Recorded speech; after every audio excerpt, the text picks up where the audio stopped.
Hello, it is I, the disembodied voice of DebConf. Today we have Mark Pearson talking about what is new in Debian and Lenovo this year. So go ahead. Thank you, disembodied voice. So we're late, guys. We had a few technical issues with Vogel, which makes me think of Hitchhiker's Guide to the Galaxy, but I think that was Vogon's. Anyway, hi. I'm Mark Pearson, the technical lead for the Linux PC team, and on this call I have John Trapasso. John, do you want to do a quick intro? Sure, I'm the software product manager for our workstation team here at Lenovo, and I work closely with Mark on all things Linux. Cool. So the aim of this is basically to take as many questions from you guys as possible. I have some things I've done some slides just to cover what I think are the main topics, and I'm going to go through those. But basically after that, please throw lots of questions at me. I saw Etherpad is loading up with some, which is perfect, and we'll take those and we'll cover as much as we can in the time we've got. So let's see if this all works. Woohoo! Yes. All right. So first off, congrats, Debian 11. It's congratulations again on that. I know a lot of you put in a lot of work, and it runs really well. It's really frustrating. I was going to be presenting this on an X1 Carbon 9 running Debian 11, and then Jitsi blew up literally 5 minutes before it would go. So I switched quickly to my P1 Gen 3 with Fedora. So I am running on Linux, but I will say that Debian runs beautifully on the X1 Carbon 9. I'm pretty sure it was a Jitsi issue because everything was working great before that. And the Debian 11 install on it went really nicely. So you guys have done a great job. I needed to install the audio firmware and the Wi-Fi firmware and fingerprint library, and poof, it's all ready to go. So from my point of view, this one of the easiest installs, Debian installs I've done in a long time, and really enjoying using it and have been using it. So congrats. If anybody attended talk last year, I didn't want to do a full rehash of what Lenovo do with Linux, but I wanted to just do a quick review of where we've been since last year. So in case you didn't know, Lenovo does have Linux on a number of its platforms. We certify Linux, we sell Linux, we support Linux.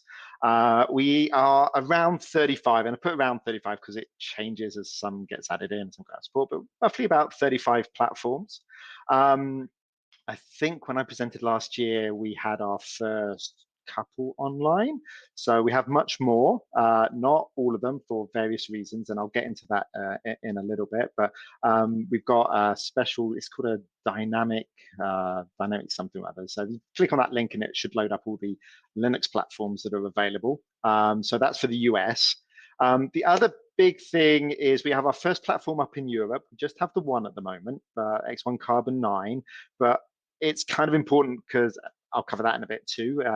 We've kind of broken out of the US and got other countries up, and we have 2 platforms up in India, P1 Gen 3 and P15. So something I've been working on. I'm hoping that, well, there will be a lot more to come. It's a little bit a case of turning the handle and various things we'll get to.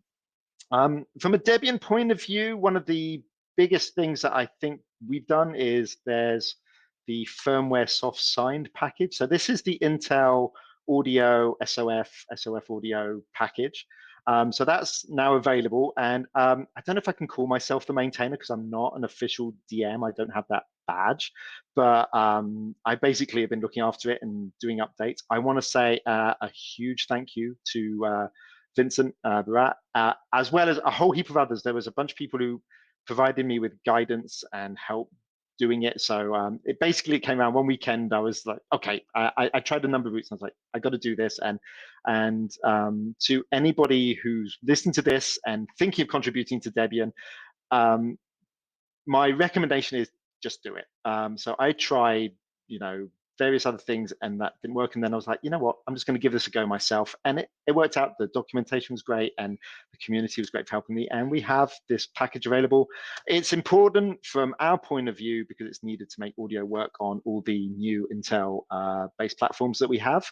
Other vendors use it too. I know there's some Dell platforms that use it too. So it's an important piece for getting Linux running on newer hardware that need it. So I was pleased with that, and I certainly enjoyed doing it, and I'm continuing to maintain it. A couple of other things I just mentioned. These are more sort of generic, but we contributed. Platform profile was accepted into the kernel. It's not in Debian 11 yet because you're on 5.10. I think once you move to 5.12, it shows up. And basically, you can change the platform profile. You can have higher performance, or you can have it run lower performance but cooler and quieter. So that's been accepted, and then the GNOME community and KDE community are working on adding a GUI side around it. And the other one is ThinkLMI. I'll mention that a bit later, but it's a utility that, again, we've contributed to the kernel and it's been accepted, and it lets you toggle BIOS settings. So kind of nice from that point of view. I'm going to go through these fairly fast just so we can get to the questions. So apologies if I'm speaking too fast. I'm trying to slow down. I stole this slide from a presentation I did for Fedora recently, but it's a question that comes up. These come up all the time on our forums and talking to people. So I thought you guys might be interested because web sales, how can you buy these systems? So first question I get asked is, why is the lag time so high? If I want to order my system and they look at it and it's like, it's months for order. They're sitting there going, oh, is this because of Linux? No, it's nothing to do with Linux. That's really, Linux isn't part of that. It's all related to, I clicked down twice. It's all related to component shortages. I'm sure you've heard on the news, component shortages this year are, John could speak more to it, but they're a small nightmare. And certainly giving us lots of challenges. They have some unique challenges for Linux, but on the shipping times, it's just purely component shortage availability. The other question I get asked a lot is pricing, especially compared to the pre-configured Windows systems. So one thing that's important when comparing prices is there's two different models on our website. There's ready to ship, RTS, and config to order. So you'll have some systems that are, you can buy it now. Essentially, it's a predetermined configuration, and click it, stick it in the basket, order it. And usually the shipping time is lower. And these are systems that are basically pre-built and ready to go. And then there's the config to order, where you can go in and you can configure it. You can set how much memory you want and what graphics card you want and all that good stuff. And that's where Linux comes in. So we do not have any Linux RTS systems. We only have config systems. So when comparing prices, if you compare config with ready to ship, it's not a fair comparison. So Linux is cheaper on our platforms, and you'll see that if you look at the config to order. There's a number of reasons we don't have RTS. Some are just related to schedules. Some are because, honestly, the web teams are not yet ready to take the risk. They have to pre-order a large number of systems, and they're just, they're not ready for that yet. Some of it is we don't know which configurations are going to be particularly in demand for Linux users. So there's a number of reasons. I expect it to change over time, but that's the state of play right now. And the other one I get asked, what about the world? So this was done about a month ago. So we had a lot of problems last year, basically internal configurator things that blocked Linux sales around the world. So it took us some time to unwind that, sort it out, and get that fixed so that worldwide orders could be placed. So as I mentioned before, got first platform up in Europe, and that's why that was kind of key. It proves that what happened before is we'd fix an issue, we'd try again, we'd hit another problem. And so they're gone now. That's solved. We know we can do it. It's just a case now of convincing the web sales team to put more platforms up, and that will come. Because this was for Fedora, we did goof. There is supposed to be Fedora available with X1 Carbon 9 in, on all the sales. The web sales team aren't necessarily Linux experts. They didn't quite understand it. So right now, only the Ubuntu model is available, which is good. But so the Fedora preload isn't. Fedora works on it. Debian works on it, obviously, and I'm kind of annoyed that I couldn't show you, but it does. I know Debian works great on the P1 Gen 3 as well. Cool. Right, WWAN is another thing I get asked about a lot. I don't know if it's hugely interesting in the Debian community, but WWAN is one of those things that has been a challenge on Linux. So I was expecting this to be available last year. It's taken a really long time to solve out the issues. I'm sure anybody who's working in open source, you know how sometimes it's challenge after challenge. So we're really close now. And there's been some really good things that have happened because of it. So we have Fibocom with last year's L860 modem. They had lots of problems with suspend, resume problems with their driver. But they've resolved those and they're upstreaming it. I want to give a quick shout out for Quectel. I don't know if anybody hears, but they did an amazing job. They added a whole new WAN infrastructure to the kernel, and that has had benefits for other vendors as well. So Foxconn were able to use that for their 5G modem. But the good news is WAN support is coming, and the aim, what we're really aiming for, is so that you get the same experience as a Windows user. So that you should have the same reliability and some pieces around controlling transmission power that you get in Windows. You will have those in Linux too. There are some caveats which I wanted to mention, especially because I have a question. So there's a FCC unlock utility. So various, for legal reasons, we have to lock the modem to the platform. I've had many discussions with the maintainer of Modem Manager about this, but essentially we have to have it. It's not something which we can get around. So we need it. It's a closed source binary, and I'm pretty sure as all open source enthusiasts here, you're all groaning. And it's like, yeah, I get it. But so we're providing it. So I made a mistake here. We were looking at how to deliver this to Linux users and thought Snap was a good idea because we'd be able to use it we'd be able to make it. So I try very hard to make sure everything is distro agnostic, or, we want things to work for all distributions. And I was like, oh, good, Snap covers that. And talked to the Red Hat engineers, and they enlightened me that this was not necessarily the best choice. So I still need educating on this, in all honesty. So we are releasing the Snap. So if you want it to work, you can do it, and it will work in Debian. You have to make sure you're running a 5.13 kernel and modem manager, but that's separate. But at least for this FCC unlock, we will have it now.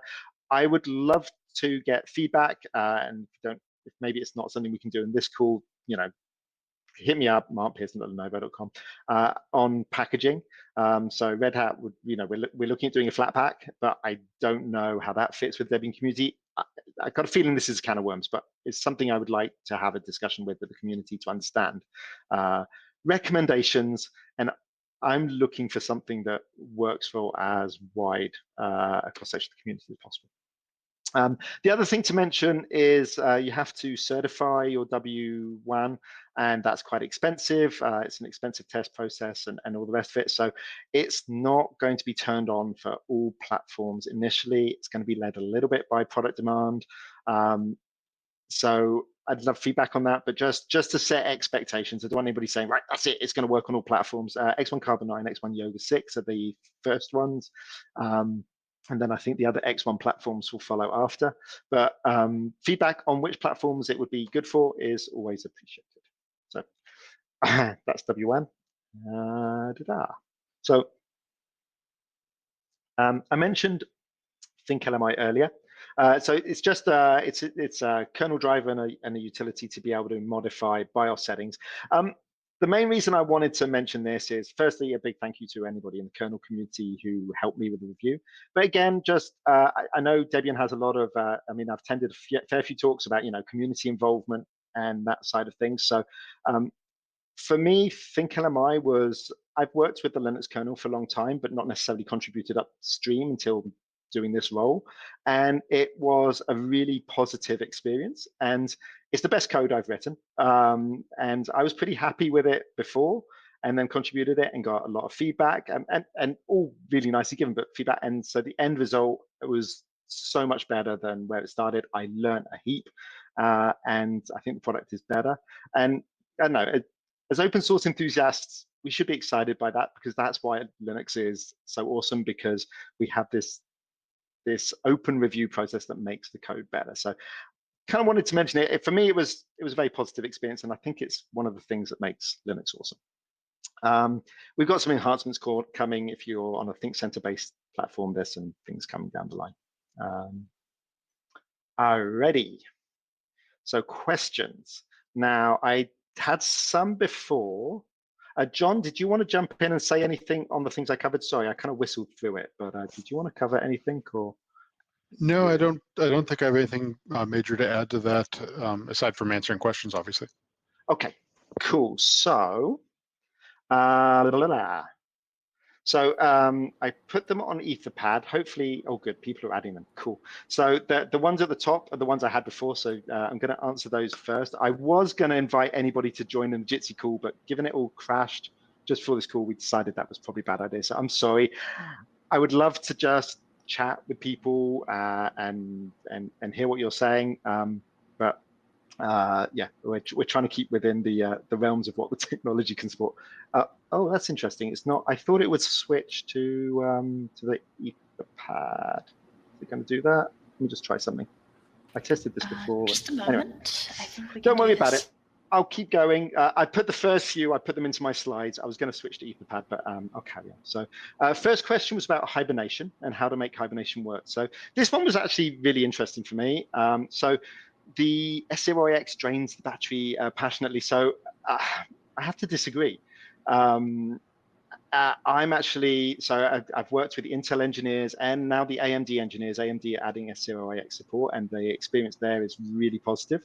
And I'm finding it the same as, or sometimes better than S3.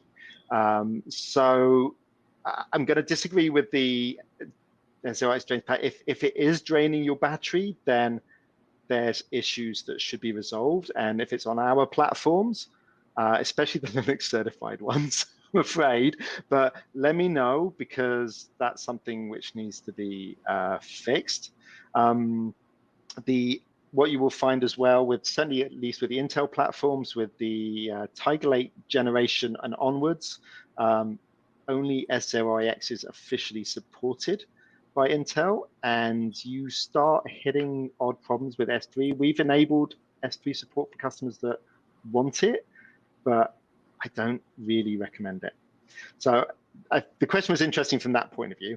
The other thing with hibernation, so I was talking to my team members about this beforehand, and it should work. The main guidance we got is if you have more than 32 gig of RAM, it doesn't work. And I think that's a Linux issue. I don't think that's anything special we're doing.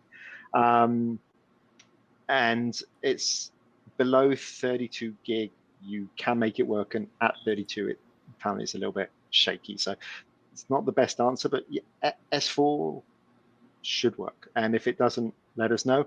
I will say it's kind of interesting from the distro's point of view. I'm finding that there's less support for it. It's not part of the canonical certification program, and I'm not seeing much support of it on the Red Hat side. So yeah, but should work. There's no reason for it not to work. So there might be more to dig in there. Next question was plenty of errors in dmessage, platform specific. Someone working with these? Absolutely, yes, we do. If they're not gating, if they don't impact performance, if they don't impact operation, they become lower priority. That doesn't mean they get ignored. I've raised plenty of bugs to the firmware team. They tend to get fixed more slowly. But yeah, if there are error message, you can let me know. You can raise it on our forum. It's probably best. Especially if it's not impacting your actual operation, calling Lenovo support is probably not going to get you very far on this. But you can, yeah, let me know. Raise it on our forum, and we can follow up. Usually they're firmware related, but yeah, no, absolutely. We work on those. We've been trying to clean up kernel boots. It's a little bit of a moving target. Is what it is. This one was fun, yeah. So something off with the Ethernet in the newer ThinkPads ingress traffic with checksum errors. So I believe the user's talking. I hope they're talking about the T14, T15 Gen 2. There's a known issue with the Intel Ethernet driver. It's to do with it coming out of the lower energy states. It doesn't do it correctly. We're working with Intel as a high priority case to get it fixed. It's actually gated. We haven't released Linux on those platforms because of this issue. So it's it's not officially Linux supported yet because of these. We have to get that fixed before we sign off on it. Yeah, it's a known problem, and we're nagging Intel almost daily on this one. They've been a little bit slow. This one I struggled Mark, with. sorry to interrupt. Yeah, absolutely. Would you like for us to put the Etherpad as a source for the video? Yeah, go for it. These are the ones I got early, so I'm make sure to put them on. Should I turn off share? Yes. Unshare your screen, Yes, and please. we've set Etherpad as the source. Awesome. So everybody can just see Etherpad rather than my ugly face. Yes. Perfect. Alrighty. So question for when can we expect AX210 support in the 5.10 kernel? So my understanding is support for this is upstream. I think 5.12, might be 5.13. So I believe it's upstream. So I don't have any plans to backport it. I kind of felt like I was missing something, and I'm actually going to have to follow up with the person who asked the question if they're online and can maybe, I think, clarify it. So I wasn't sure what was meant. I mean, so I believe support's in the kernel.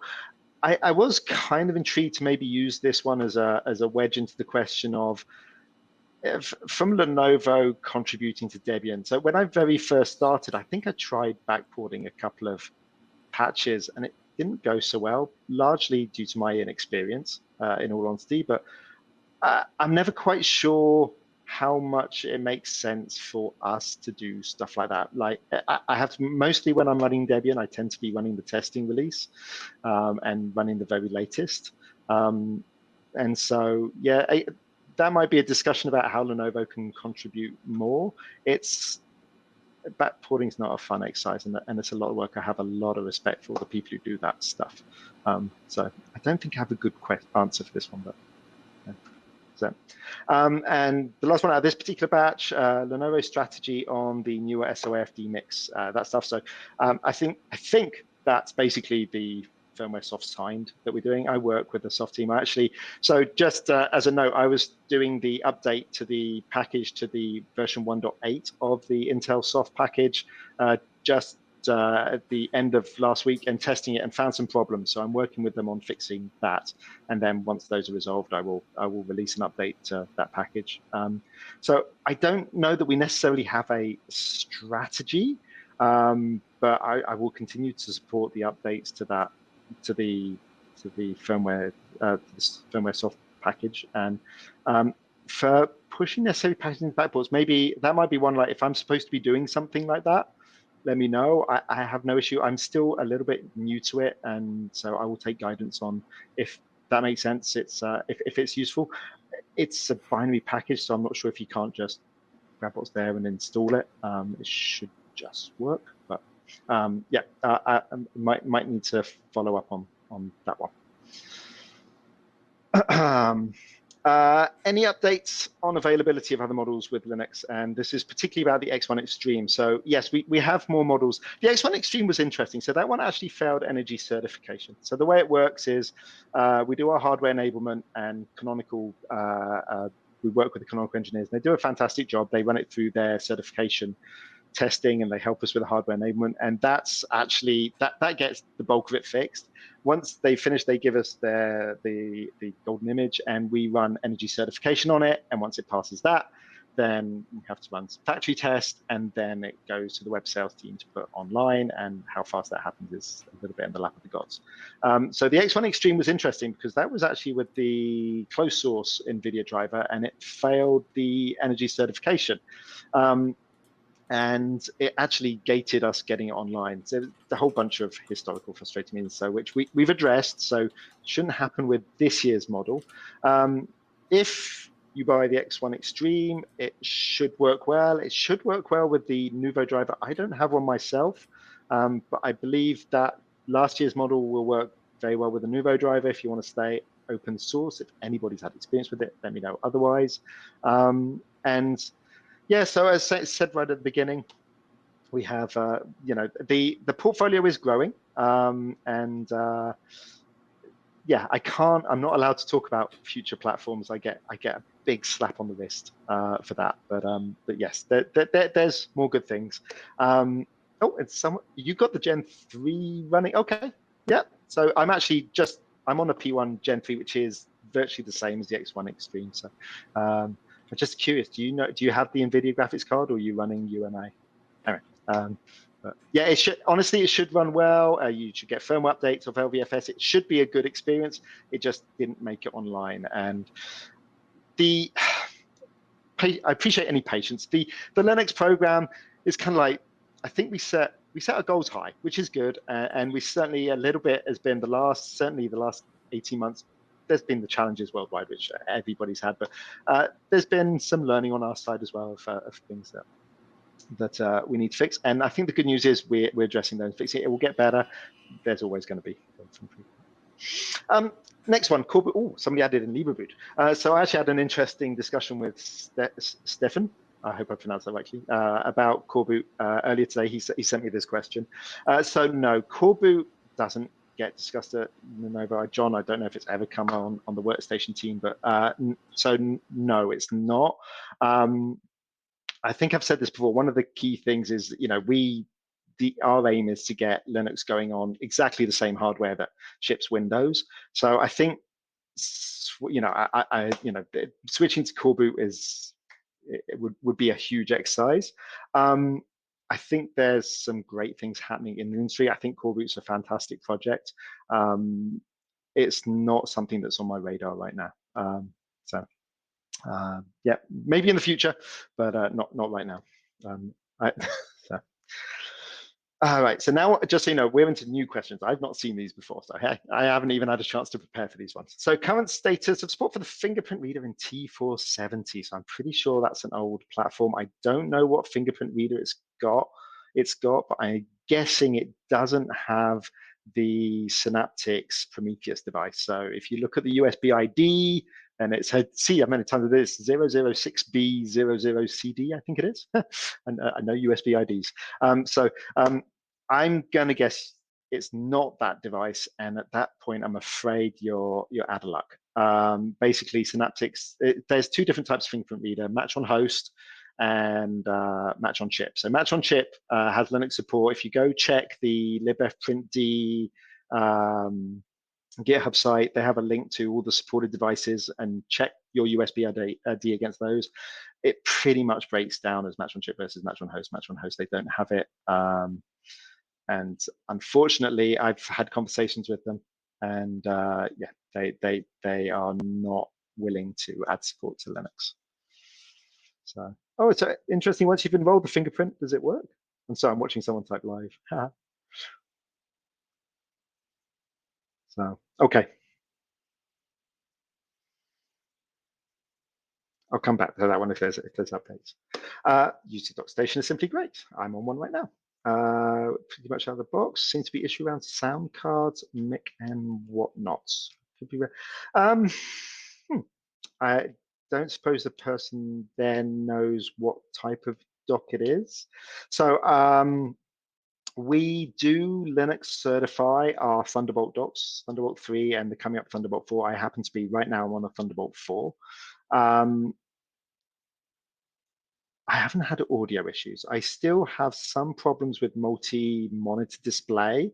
If I want to use a second monitor, I generally use HDMI and go straight into the laptop and use the dock for the built-in and the other one. I have two 4K monitors, so I suspect it might be a bandwidth thing. It was definitely better with the Thunderbolt 4, but still, we are working on improving the support on that.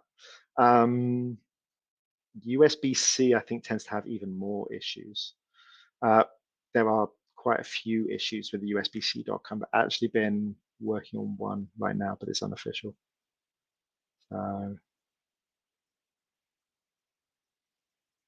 Oh, I have seen an issue on a USB-C dock where when you do a hot plug, it loses the USB 3 hub in there. And I'm still trying to figure out if it's a dock firmware or a kernel issue. I wonder if that's related. So, and use two monitors, kudos. They're not 4K monitors. Alrighty. It's kind of fun. So maybe, yeah, and if it's a Lenovo doc, let me know. I genuinely haven't seen it. The only issue I have with the dock is, funny enough, with Microsoft Teams. We use Teams in Lenovo, and if I use the native Teams, the audio drives me insane. It cannot keep track of which audio device, and having it plugged into the dock makes it that much worse. The browser-based version is actually pretty good. Yeah. Alrighty, I'll move on. I'm wondering if Debian or Debian-based Linux distros support my microphone on my Lenovo ThinkPad L380 Yoga. So, Mac is this. So, I don't know why it will. And sorry, then it says it doesn't happen on OpenSUSE, but it doesn't have this. So, unfortunately, I don't know anything about the ThinkPad L380. It's not in our Linux certified program. So I don't have any experience with it. We had, the only thing I can think is, I mean, I know on the X1 Carbon 8, we had some complaints about it being a little bit about, some just a little bit of background noise, and worked with some audio engineers, and they were able to tune it to make it better. I have no idea. I mean, so basically, yeah, it's not Linux. And I will say, anything we do, it goes upstream, so it should work across distros. Why it would work on OpenSUSE, I don't know. Any expectation when in Brazil we can use the Lenovo discount? That should work right now. If it's not, let me know. So this is the Debian Portal. So you should be able to log into that with your Debian email address, and you should get the discount. If it's not working, let me know and I'll go chase that up. Oh, John, do you happen to know how old the L380 is? No, it's not one of mine, but let me dig into it. Yeah, it might be an old one before I joined the team. So I've been in the team 2 and a bit years now. But okay, we'll have to dig into that one. Let me find out if it was Linux certified and there's issues, then we can certainly raise those to Canonical and we can get some support. That's yeah, sorry, not a platform I've used personally. It was still shipping in June of 2018. Okay, before I joined the team then. Okay, I'll have to go dig into that one. Sorry, I don't know the answer. Yeah, it sounds like something needs working on there. Fascinating works in OpenSUSE. I've never had that before. Last year's presentation, there was some asking of contribution. Yes. So Debian coverage on Lenovo laptop. So the contribution thing is fun. So we do some testing internally with Debian. Not on everything, but we do it. And so I'm a Debian user, and I will run it on platforms. I tend to use Debian and Fedora with a bit of Ubuntu.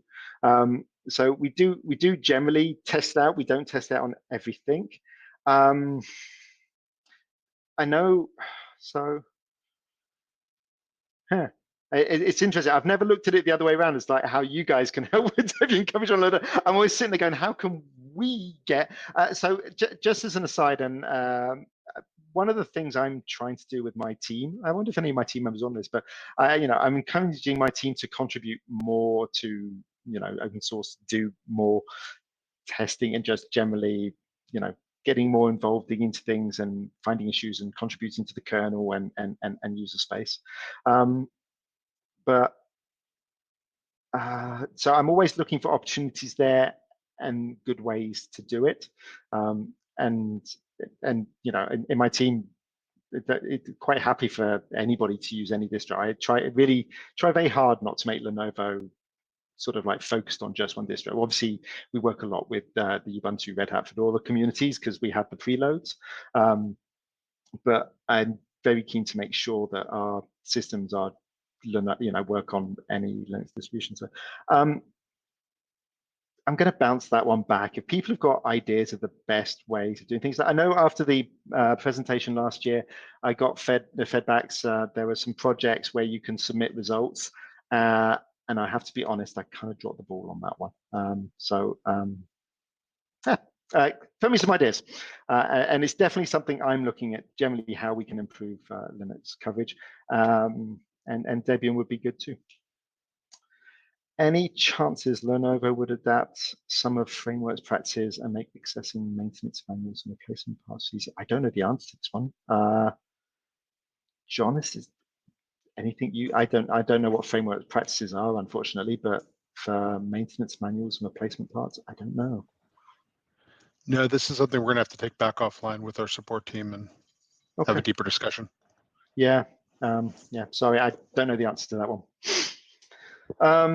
So how well do these computers work with non-free or contrib repositories? So should be excellent. So the things I know of non-free is Wi-Fi, which is pretty much given, and the audio. For the and the main reason for the audio is we need Intel's the firmware itself is actually open source, but we need it to be signed by Intel to work on our platforms, and because Windows run on these platforms, right? So so that's why you need it there. That's the only two I do. We work really hard with the Red Hat engineers, particularly on Nouveau support.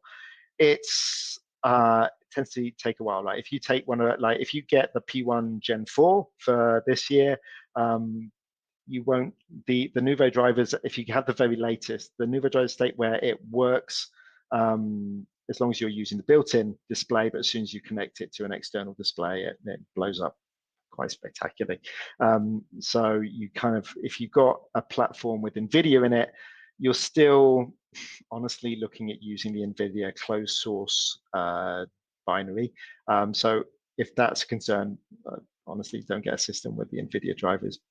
Probably the best advice. And other than that, yeah, audio and Wi-Fi. So I'm sure the audio one is one that people sit there and go, oh man, seriously? Yeah. Just FYI, 5 minutes left. Okay, that's right. We're getting towards the end. So and yeah, yeah. Thanks to whoever wrote the next one. I don't think I am, but anyway, thank you. So I genuinely have no idea about how DNDD or whatever works. If it's something I would like to contribute more to Debian. So yeah. If it makes sense, let me know. That's it's not the reason I'm here. I'm here to make the Debian experience better and to also make sure we share with the community. Alrighty, Thunderbolt Docs have multiple issues across different distros. You'd like to know how Lenovo Linux certification teams work to solve most of these. So it's kind of unfortunate. I was going to say we need to know what the issues are. High refresh rates on DP are flaky over TB3. I think that's actually a DisplayPort issue and their Linux support. I know DisplayPort is messy. I've had discussions with the Red Hat folk about DisplayPort. They have some proprietary stuff in there that's not Linux friendly. So I feel bad. I don't have a great answer for you there. And I must admit, I tend to be, I have one monitor I tend to use Thunderbolt on, and the other I tend to use HDMI on. I don't use a lot of DP. But let me take that one back and talk to the docking team about that and get their input. We've had lots of challenges with the dock. If anybody's followed the firmware update on the Thunderbolt 3 docks, that was interesting. So it's a little bit, one of the fun things with this program has been kind of a little bit triage, is which are the critical issues that we have to get fixed. And I think the nice thing is those, I know it could be good to get feedback, but those we're solving, and we get to focus on some of the more, I'm not going to say unimportant, but more I think we're getting more towards the medium-term ones, which is good. The other thing, I am going to use this as an opportunity to mention that vendor support is really improving. There's some amazing stuff happening at AMD right now. I think the Linux support at AMD right now is outstanding. There's some great stuff happening at Intel too, and the Intel engineers, they're genuinely they've helped me out on all sorts of things. And I think one of the real pluses for the Lenovo Linux program is that vendors are taking Linux seriously. There are some challenges, like I mentioned earlier on, the component shortages. So WLAN components have hit us hard this year, so a lot of our platforms delayed for it, and getting a new driver into Linux takes time. And so, but the nice thing is the vendors are like, yep, do it. It takes time, right? They have to make it work, then they have to go upstream, and then they have to deal with the feedback, and they have to change it. And meanwhile, Windows are shipped, and you're kind of sitting there going, oh man. But let's be honest, at least the vendors are providing it, and there is, it's less of a why should we do this, of when should we do this, and how can we make it better. And as an open source Linux enthusiast, I find that exciting. Tuxedo Computers can disable Intel ME from the BIOS setup. Do you offer something similar? I don't believe we do. John, again, is that one that you know? I might have to take that one back as to why we don't. The ME is hard to disable. I mean, sorry, John, just in case you have a good answer for that one. Unfortunately, no. No, okay. So again, one of the things is we're working on platforms that have Windows as well. But yeah, I don't know. I'm going to follow up on that one. Hold me to getting you an answer on that one. I don't know why we don't have that. We have lots of issues around the Intel ME for Linux. I'm just trying to run through my head what I can and can't say. So I'm going to skip that one for now because this is recorded. Okay. Is thinkwiki.org or wiki? No, it's not. That's not to do with nothing to do with Lenovo. We actually, one of the things that I'm aware of and I have on my to-do list is to improve how we share information on which platforms are certified, known issues. That, because I know I haven't looked at that wiki in a long time, but I know the Arch wiki is kind of like whoever does the documentation there, it's great. But every now and then they put up stuff that's just incorrect. And I had someone who did a firmware update in an awful way, and I was like, why did you do it like that? And they said, well, that's what the Arch wiki said. I was like, no, that's just wrong. That's rare, admittedly. But yeah. So I'm afraid we're at time. Oh, I was going to say, you know what? That's good. I had one slide on things that I have on my to-do list. Go ahead, do share it. Sure. So I just share. What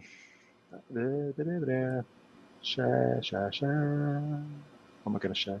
For once, it's not me providing the incidental music. My singing's beautiful, right? No, share doesn't want to work. So anyway, I was going to say things that I have on my radar: firmware, improving the quality, and how we get the firmware updates onto LVFS.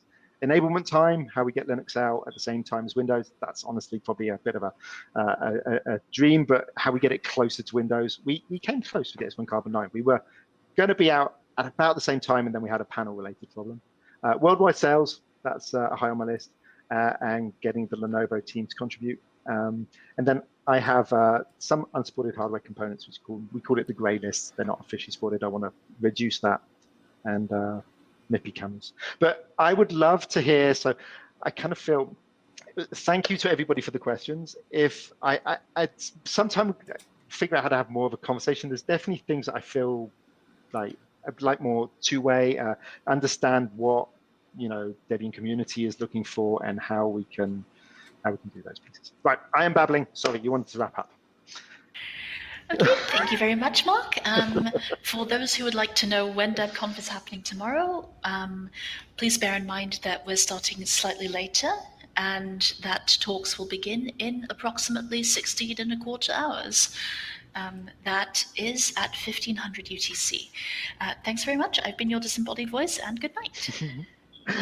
Thank you, and thanks to Amaleth as well for running this. And thanks, everybody. Have a good evening. Thanks, John. Yep, thank you. Bye.